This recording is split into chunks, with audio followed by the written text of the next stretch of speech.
Swag.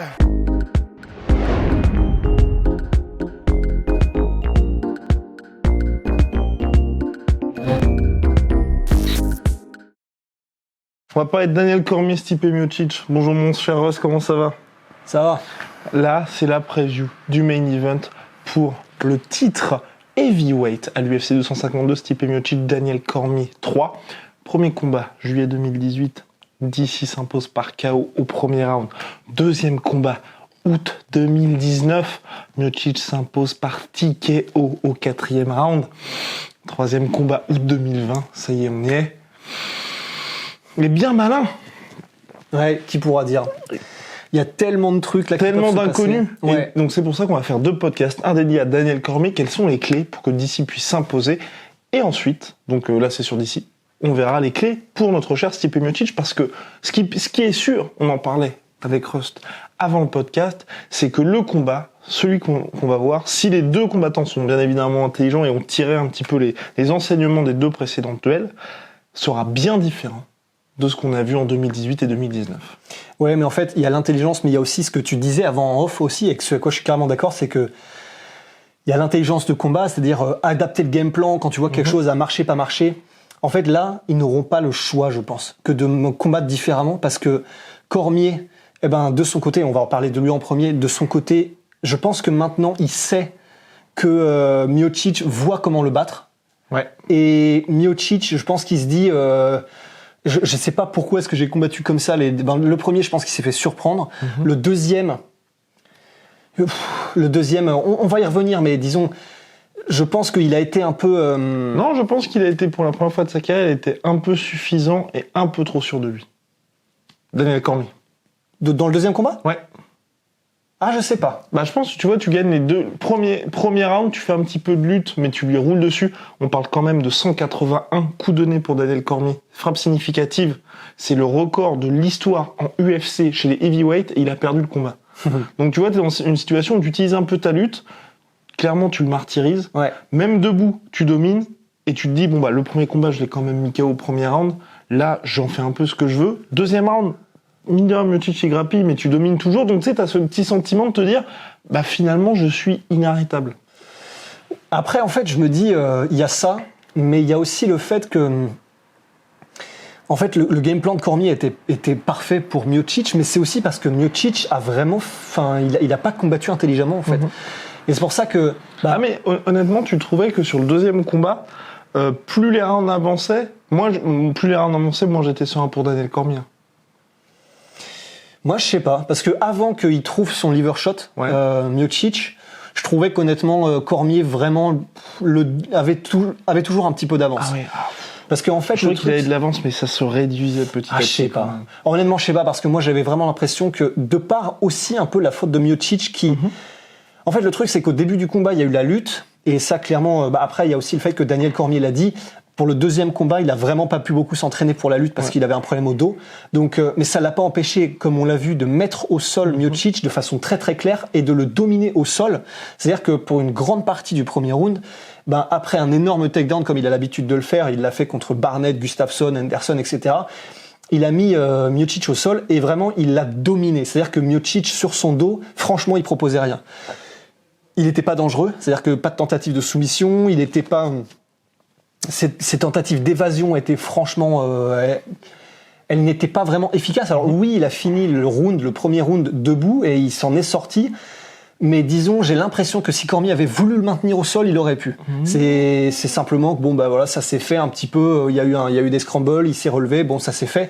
Mais si vraiment le game plan de Cormier était de le maintenir au sol, je pense que Cormier le pouvait. S'il avait la volonté de le faire, il pouvait. C'est seulement que il a vu qu'il pouvait le mettre au sol, et puis après, en fait, il a vu qu'il avait du succès debout.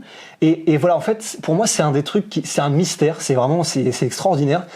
La manière dont a combattu Miocic, je ne comprends pas. Parce que le fait les premières secondes du combat contre Daniel Cormier dans le deuxième combat, il est magnifique. Il se déplace, il est relativement léger, il est à bonne distance, il est varié dans ses attaques, il place des superbes genoux en interception, il met des low kicks, il met des bons jabs, il se déplace bien. Et en fait, je sais pas, c'est comme si quand Cormier commence à se mettre en marche, il commence à le toucher, parce que Cormier a travaillé en volume. Ouais. Et mais quand il se Cormier, faisait toucher aussi. il se faisait toucher aussi, mais beaucoup moins nettement. Parce que franchement, en fait, Cormier, il avait une manière de combattre là, dans le deuxième combat qui était tellement peu académique, c'était des très gros mouvements de buste où en gros il sentait Miocic et des grands mouvements de buste où quand Miocic répond en fait il arrive à rouler un peu avec les coups, c'est-à-dire quand il y en a un qui arrive, hop, il déplace un peu sa tête comme ça, enfin il se fait jamais toucher vraiment clean, il a une manière de combattre, ça fait pas boxe de l'homme ivre non plus, mais il y a un petit côté quoi, vraiment des énormes mouvements de buste, de tête, de trucs où et en fait comme Miocic, je sais pas si c'est parce qu'il a été un peu étonné par ce style de combat ou un peu matrixé, j'en sais rien. Mais quand Cormier a commencé à se mettre un peu en route, Miocic, il s'est planté les deux jambes au sol, les appuis un peu légers, les changements d'angle, les trucs comme ça, les déplacements, on oublie.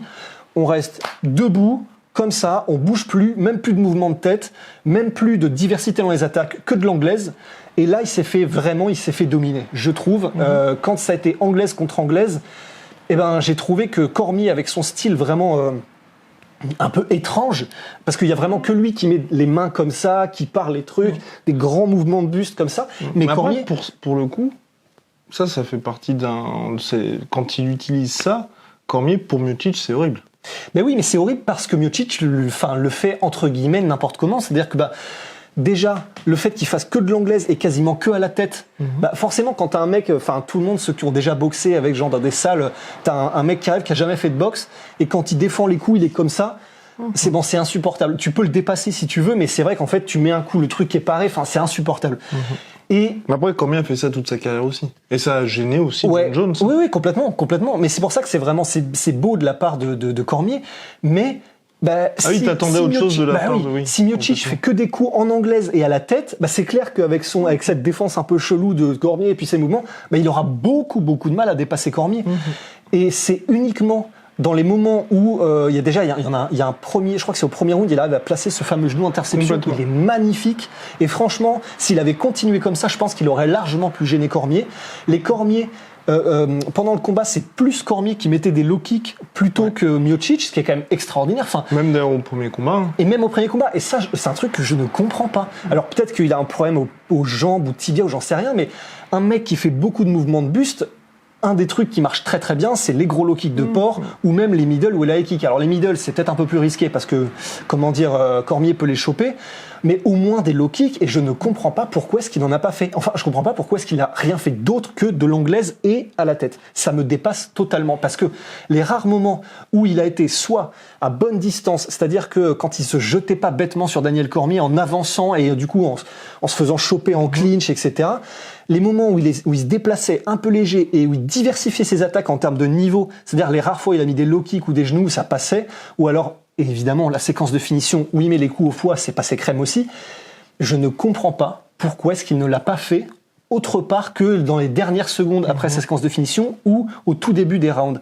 Ça me dépasse complètement. Je pense que ça a à voir avec le fait que Cormier a un style qui doit être très dérangeant, en fait. Je pense que Cormier, avec son espèce de truc très original, il te désarçonne. Mais, même s'il se désarçonne et même si, ça reste quand même Daniel Cormier, énorme, monstrueux client, en fait, moi, je suis un peu déçu parce que j'aurais envie de me dire, c'est quand même Stipe Miocic, c'est quand même recordman de défense de titre, c'est quand même un des plus grands de tous les temps. Et il se fait, entre guillemets, posséder mentalement et au niveau du game plan, simplement parce qu'il n'est pas capable de varier. Et je comprends pas, en fait. Donc, en ayant eu ça, parce qu'on revient quand même à DC. C'est vrai. Mais t'inquiète, on aura d'autres trucs à dire. Après avoir fait ça, quand même. Oui. Parce que notre cher DC, donc, premier combat, il gagne par KO. Ouais. Deuxième combat, là, il menait jusqu'à justement qu'il se fasse exposer encore une fois avec ce foie, parce que ça l'a suivi. Si vous avez suivi le podcast justement sur le combat et les enjeux pour le statut ou non de GOAT Heavyweight de l'UFC ou GOAT Heavyweight tout court, eh bien, Cormier, ça fait très longtemps qu'il a ses problèmes de foie, ça le suit depuis les Jeux Olympiques. Il y a eu ce fameux KO face à John Jones, et puis le peu de combats où il a été on va dire dans le rouge, il y a aussi ce combat contre Stipe Miocic, bien entendu, ça venait de ses frappes à cet endroit-là. Et là, la grande question, c'est va-t-il réussir à résoudre ce problème-là, sachant qu'en plus, avec aussi sa manière de défense en striking, ça peut être compliqué parce qu'il a fait ça toute sa carrière, absolument. Ça dérange énormément les jabs des mecs, mais c'est vrai que pour votre dernier combat en carrière, quand vous avez plus de 40 piges, c'est très très compliqué de drastiquement tout changer, et surtout quelque chose qui a marché à chaque fois. Enfin, à chaque fois, sauf à 2 reprises. Amen. Honnêtement, et c'est là le point le plus intéressant, je trouve, de ce combat, c'est parce que, en fait, maintenant que Miocic, là, je pense que c'est bon. Enfin, il a compris, tu vois. Enfin, j'espère. T'imagines le fait pas. Mais c'est, en fait, j'ai peur de ça. Ouais. Mais ce sera pas possible. Non. Mais en fait, c'est là. Tu touches au nœud du truc, c'est-à-dire que voilà pourquoi ça peut pas se passer pareil que les combats précédents, c'est que là, Miocic, il a compris que c'est avec les coups au corps et la diversité des attaques qu'il allait dépasser complètement Et Cormier. Cormier aussi, pour le coup, je pense. Et Cormier aussi. Cormier, son style comme ça, avec des grands mouvements de buste, c'est génial comme un mec contre Miocic qui change pas, qui fait que des frappes à la tête. Sauf que là, il est pas bête et Cormier sait que de toute façon maintenant Miocic il va être en mode c'est bon, je comprends où je dois frapper, je comprends comment je dois aborder le striking pour te dépasser et je ferai plus les mêmes erreurs. C'est impossible que Cormier reprenne un peu son espèce de truc avec les, parce que voilà en fait ce que disait Guillaume, c'est super quand t'as un mec qui jabbe beaucoup, qui est très à la tête, qui vise ta tête avec de l'anglaise. Le problème, c'est qu'avoir les bras comme ça, et pareil, les jabs de Cormier, ils sont bons et intéressants, mais voilà, il fait un espèce de truc comme ça, où, c'est-à-dire que ça ne protège rien. Quand on vous dit quand les professeurs d'anglaise ou même de taille, de n'importe quel sport de combat, de full contact, vous disent de façon traditionnelle, tu colles tes coudes et tes bras au corps pour justement avoir le plus de couverture possible et protéger tes côtes flottantes, ton foie, etc. Ben, c'est pas pour rien, c'est parce que c'est par là que les KO peuvent venir. Et puis aussi que du coup, ça crève petit à petit. Et je vois très très mal Cormier continuer en fait à avoir ce truc très très large où il laisse tout complètement ouvert parce qu'il sait que c'est à cause de ça qu'il s'est fait prendre. Mais le fait de s'être entraîné avec George Foreman qui faisait ça aussi, moi je trouve que c'est pas non plus hyper rassurant, même si bien évidemment George Foreman, voilà. Ouais, c'est vrai que c'est encore autre chose parce que l'anglais, enfin disons, c'est George Foreman et puis c'est en anglaise pur, c'est une manière différente d'approcher le combat, mais c'est vrai que là, en fait on se dit, vu que Cormier sait que Miocic va venir probablement au corps, qui va probablement diversifier ses attaques, mais comme tu l'as dit, que je vois très très mal Cormier changer drastiquement de style comme ça en un seul combat. Il peut peut-être le parfaire, hein. Parce que c'est pour ça, pour moi, qu'il y a eu ces entraînements avec George Foreman. En gros, il a été voir un peu le maître de ça, il lui a dit, bon bah... Ouais, mais... Après, c'est très intéressant, mais le problème, c'est compliqué. que est-ce que George Foreman a déjà pris des low kicks ou des middle? Enfin, c'est compliqué. De toute façon, c'est toujours bien d'acquérir de la connaissance, mais je me dis, les genoux qu'a réussi à placer Miocic et les middle aussi, ça fait mal quand même. Et dans un enchaînement où Miocic lui-même, mettons qu'il ait progressé sur, jouer avec les mains de l'adversaire, etc. Mettons qu'il fasse une spéciale box style. En gros, il te chope les mains, boum, et il vient te mettre les coudes, les genoux, etc. C'est quand même pas évident à appréhender. Donc en fait, je me dis, premièrement, il y a déjà le fait que Cormier l'a dit lui-même, je vais mettre l'accent sur la lutte. Et en fait, évidemment, c'est toujours un peu des avec la jokes, petite cage, bien évidemment. Exactement, qui fait une grosse différence. Et donc en fait, je me dis, même s'il travaille avec George Foreman, je vois quand même très très mal Cormier approcher ce combat en se disant, je vais revenir avec cette défense-là en laissant bien tout ouvert. Simplement, je serai un peu plus affûté, donc je réussirai à les parer quand il faut, etc. Je vois mal ça se passer. Je pense que ce sera un trop gros risque pour Cormier. D'autant plus que s'il n'a pas ce mal de dos et qu'il a pu faire son camp d'entraînement comme il le voulait, d'autant plus avec le succès qu'on a vu qu'il pouvait avoir au premier round de leur deuxième combat. Et en plus, comme c'est une petite cage, je vois très très mal Cormier ne pas réorienter complètement son game plan pour ne pas faire lutte et relutte. J'espère. Mais en a-t-il les capacités physiques ? Dans le sens, est-ce que son dos le dérange trop? Son dos le dérange trop. Là aussi, l'autre gros point qu'il avait évoqué dans sa défaite, c'était effectivement, il a dit, pour la première fois de ma carrière, j'ai été fatigué. Ah ouais? Et c'est justement, pour lui, c'était pas, il a jamais parlé justement de ses problèmes, le fait que, il soit fait toucher au foie, et que c'est vrai que c'est un problème qui le suit quand même. Et pour lui, clairement, c'est pas un souci, mais pour lui, c'était vraiment, je me suis fatigué. Et à partir du moment où je me suis fatigué, parce qu'il y a quand même eu, mine de rien, ce takedown aussi de Stipe Miocic, lors du deuxième combat. Et pour lui, c'était vraiment ça le gros point. Et il a dit, là, j'ai vraiment fait un travail spécifique sur ma condition physique pour justement ne pas, à un moment donné, baisser en régime. Ça va être intéressant. C'est ce qui me fait un petit peu peur, parce que c'est vrai qu'aussi, on en parlait, Daniel Cormier a quand même cette tendance, je trouve, à toujours, peu importe l'adversaire, et je pense notamment là au combat contre Anthony Johnson, ou même si t'as quelqu'un qui est extrêmement dangereux debout, il attend toujours d'être dans le rouge ou qu'il y ait une alerte pour utiliser sa lutte. Ouais. Et là, bien évidemment, c'est le dernier combat de sa carrière, donc j'espère vraiment j'espère pour lui. Je suis pas supporter de Daniel Cormier ou Stipe Miocic, mais je me dis quand même, faut pas prendre ce genre de risque. Tu vas pas prendre le risque que ton foie te dise bon bah là je suis en train de crever pour tenter le takedown. Ouais, c'est ça, parce que en fait, je sais que c'est contre-intuitif, mais je pense que il a beaucoup moins peur des coups à la tête et des chocs à la tête qu'il ne sait et qu'il est conscient des faiblesses de son foie. Et du coup, en fait, là, c'est pas juste un gros frappeur Miocic, c'est un gros frappeur qui a compris qu'il fallait te massacrer le corps, en fait.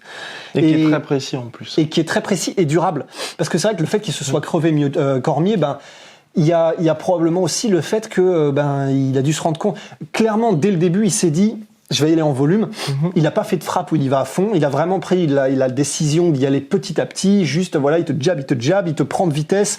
Il arrive dans les quartiers rapprochés, il te prend de vitesse en clinch et puis il joue avec tes mains. Hop, il arrive à glisser un jab et t'es pas assez rapide parce qu'effectivement, Cormier a un avantage de vitesse parce que du coup, il y va moins fort et en plus, même je pense que naturellement, il est un poil plus rapide que Miocic.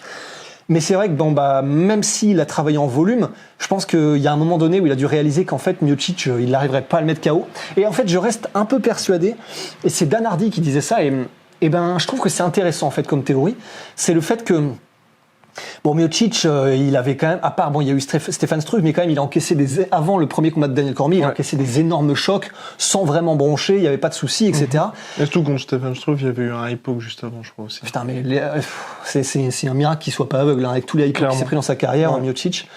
Et en fait, mais il y a la théorie de Dan Hardy, c'était de dire, comme il avait cette espèce d'énorme menton en adamantium, quand il est arrivé contre Cormier, je pense qu'il a dû se dire Cormier n'est pas un gros frappeur, parce que c'est vrai que même s'il avait mis KO les Bigfoot Silva et dans les mêmes genres de positions, il n'était pas connu pour sa puissance de KO dévastatrice, Cormier. Et donc je pense que Miocic, en fait, entre guillemets, a été un peu... il n'a pas vraiment pris au sérieux le pouvoir de KO de Cormier. Ça se discute, je suis d'accord. Mais après, le KO, il le voit pas venir aussi. Ah non, il le voit pas venir. Et c'est ça qui fait le KO, c'est qu'il le voit pas venir. Mais il y a des moments dans le deuxième combat où il les a pris de la même manière et il est resté debout. Et je sais pas, ça. Oui, j'avais vu. Moi, j'y crois. Et c'est un peu la même manière Après, t'avais Francis qui était venu 6 mois avant, le premier combat. Ouais, c'est ce qui n'est pas négligeable. Mais en fait, moi, ce qui me fait dire que c'est possible, c'est, je me souviendrai toujours, tu sais, des Bigfoot Silva qui sont capables de faire des guerres avec Mark Hunt. Et dans d'autres combats, en gros, quand ils s'attendent pas à une guerre, ils se font mettre KO en 3 secondes, tu vois. Après, il y avait la TRT aussi pour. C'est sûr. Ah, je sais pas. Mais je dis pas que j'y crois nécessairement. Oui, en mode ils s'attendaient pas. Je trouve que ça. Et c'est vrai que ça a surpris un peu parce que c'est vrai que d'ailleurs DC disait en pleine préparation pour cette montée, genre j'ai mis KO mes sparring et tout, et même nous on était un peu étonnés de se dire. Et finalement, il a réussi quoi. Et c'est vrai qu'il envoyait quand même des sacrés parpaings. Et puis même là, même le premier combat, tu vois. Et c'est pour ça aussi que DC, je pense, va vraiment mettre l'accent sur la lutte, c'est que même si il gagnait, moi je trouve qu'il s'est pris quand même des vrais gros coups de la part de Stipe Miocic, parce que c'est un moment je crois que c'est dans le 3e ou début du 4e round où il crache un litron de sang, quoi. En clinch là Non, pas en clinch. Non, il crache tranquillement son petit litron de sang et tu te dis wow, et puis même tu voyais que les gars commençaient à être quand même bien marqués. Salement marqués. Surtout le moment où c'était assez impressionnant, c'est je sais plus, je crois que c'est le 2e round où il y a un high poke de Cormier qui place un 1-2 sur Miocic, donc là t'as Miocic qui commence à reculer en train de dire à l'arbitre je me suis peut-être pris un truc, mais t'as Cormier qui y va, et là il place un énorme uppercut à Cormier contre la cage. Et ce moment-là, les deux, ils s'envoient vraiment, tu vois, l'espace de 15 secondes. Ouais. C'est assez violent. Et donc, je pense vraiment qu'il est en mode, je ne veux pas revivre ça. Parce que mine de rien, c'est quand même un petit peu traumatisant pour le corps. Donc, il va utiliser sa lutte exclusivement. Moyen. Là, grosso modo, on est sûr. Et puis, je vois mal aussi faire cette espèce de feinte. Je trouve que ça fait trop, dans le sens où il y a eu les 2 premiers combats, ou même le premier, d'ailleurs, il s'est quand même pris quelques bons coups de la part de Stipe Miocic, où t'as les 2 premiers combats où tu domines debout, mais tu domines debout. Et là, on va faire quoi notre podcast avec Thomas Diagne, où forcément, quand il y a la lutte, vous réduisez un petit peu toute cette incertitude. Et c'est vrai qu'entre se dire, tu gagnes debout, mais t'as quand même une marge qui fait que tu prends un certain nombre de coups, tu peux aussi te faire dominer, ou avec la lutte, t'es à 8 fois sur 10, et à moins que le gars arrive te choper en flying knee ou un truc comme ça, il y a quand même très peu de chances que tu te fasses mettre KO, plus la petite cage aussi qui s'ajoute à ça. Donc on est sur un Cormier qui sera en full lutte face à Stipe Miocic. Ouais, on espère. Et Après, puis, ça fait très longtemps qu'on l'a pas vu comme ça. ouais, mais c'est pour ça que ça va être intéressant. C'est pour ça que ça va être encore plus Et tu intéressant. penses qu'il peut? Enfin, parce que c'est surtout ça, c'est face à un Miocic qui, du coup, à mon avis, est vraiment préparé pour ça, là. Ouais. Et qui est très bon aussi en lutte. Et qui est très très bon aussi en lutte. Donc c'est là où il y a vraiment une inconnue en fait. C'est vraiment là où il y a une énorme inconnue, c'est que on va avoir un Cormier qui va probablement être en mode lutte, mais vraiment hardcore, et un Miocic qui va être en mode maintenant je sais comment m'y prendre, mais je sais aussi que tu vas arriver en mode full lutte hardcore, et en plus ce sera une petite cage, donc qui sera préparé de ouf. Et ça va être vraiment intéressant. Et d'autant plus que même si Cormier est en mode full lutte, on ne rappellera pas pour la énième fois le Randleman versus Crocop. Ça ne l'empêche pas pour autant de balancer des bons gros parpaings de temps en temps quand il fait des petites feintes, etc.